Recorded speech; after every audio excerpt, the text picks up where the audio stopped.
बुजुर्गों और भाइयों,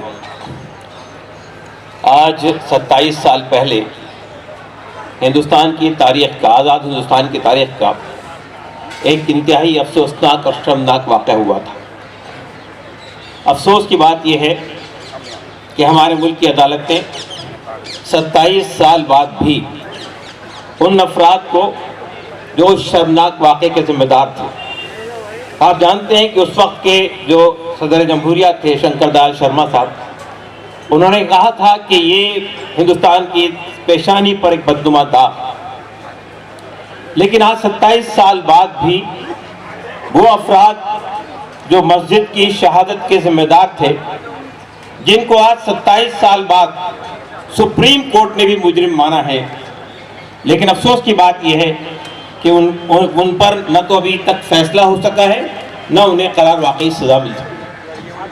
तो यकीनन हम आज इस मंच के ज़रिए से ये मुतालबा दोहराते हैं कि सुप्रीम कोर्ट ने अभी जो इंस्ट्रक्शन दिए हैं कि सीबीआई इस केस को जल्द से जल्द परस्यू करके उन मुजरिमीन को, जिसमें उस वक्त के डिप्टी प्राइम मिनिस्टर एल के अडवाणी साहब भी शामिल हैं, उनको करार वाकई सजा मिलनी चाहिए। ये हिंदुस्तान की तारीख पर एक बदनुमा दाग है।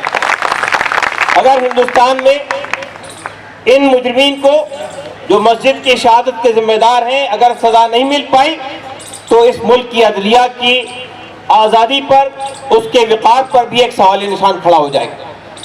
दोस्तों और साथियों, बाबरी मस्जिद के सिलसिले में जो कुछ भी वाक़यात हुए हैं, चाहे 1949 में उस मस्जिद में मूर्तियां रखी गई, जिनको आज सुप्रीम कोर्ट कहता है कि वो एक मुजरिमाना काम था, मूर्तियां गलत तरीके से रखी गई, चाहे 1 फरवरी 1986 को मस्जिद का ताला खोल के वहां पूजा की इजाजत दी गई हो, चाहे 1979 में वहां शिलान्यास किया गया हो, चाहे 6 दिसंबर 1992 में मस्जिद को शहीद कर दिया गया हो। मैं ये कहना चाहता हूं कि लोग समझते हैं कि सिर्फ बीजेपी उसके लिए जिम्मेदार है।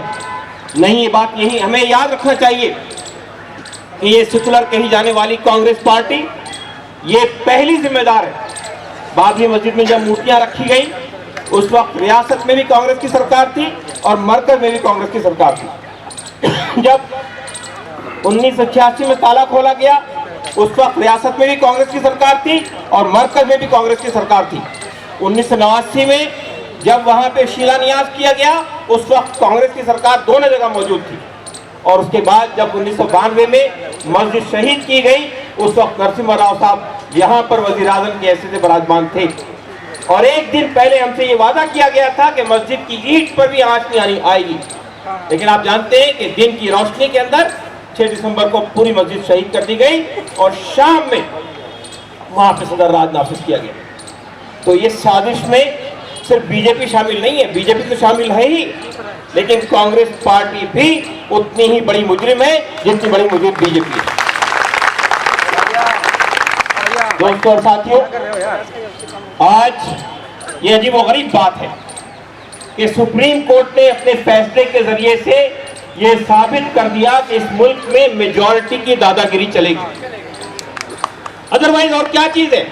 आप ये कहते हैं कि 1528 में मस्जिद तामीर हुई मीर बाकी के जरिए, आप ये कहते हैं कि किसी मंदिर को तोड़ के मस्जिद तामीर नहीं हुई, आप ये कहते हैं कि 1887 से लेकर 1949 तक लगातार नमाज पढ़ी गई, आप ये कहते हैं कि 1949 में जो मूर्तियां रखी गई वो गलत तरीके से रखी गई और मुजरिमाना फेल है, आप ये कहते हैं कि 6 दिसंबर को मस्जिद का शहीद किया जाना एक बदतरीन वाकया है, मुजरिमाना फेल है, अनकॉन्स्टिट्यूशनल है।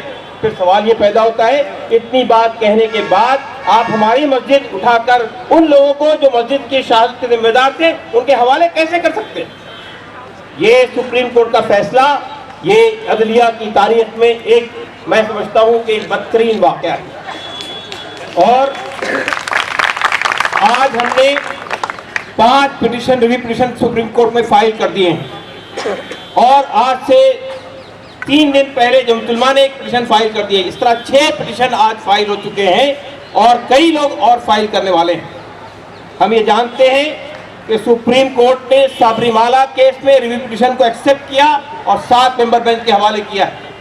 इस फैसले में बहुत सारी गलतियां हैं, 5 गलतियां हैं। इसलिए हम चाहते हैं कि सुप्रीम कोर्ट इस रिव्यू पिटीशन को एक्सेप्ट करे और दोबारा सुनवाई करे ताकि इंसाफ कायम हो सके। अगर इस मुल्क में इंसाफ कायम नहीं होगा, इस दस्तूर के होते हुए, आईन के होते हुए, अदलिया की आज़ादी के होते हुए अगर इंसाफ कायम नहीं होगा, तो फिर यहाँ की अक़लियतें ये महसूस करेंगी कि इस मुल्क का कॉन्स्टिट्यूशन, इस मुल्क की अदलिया भी जो है अक्सरियत के दबाव में आ गई है।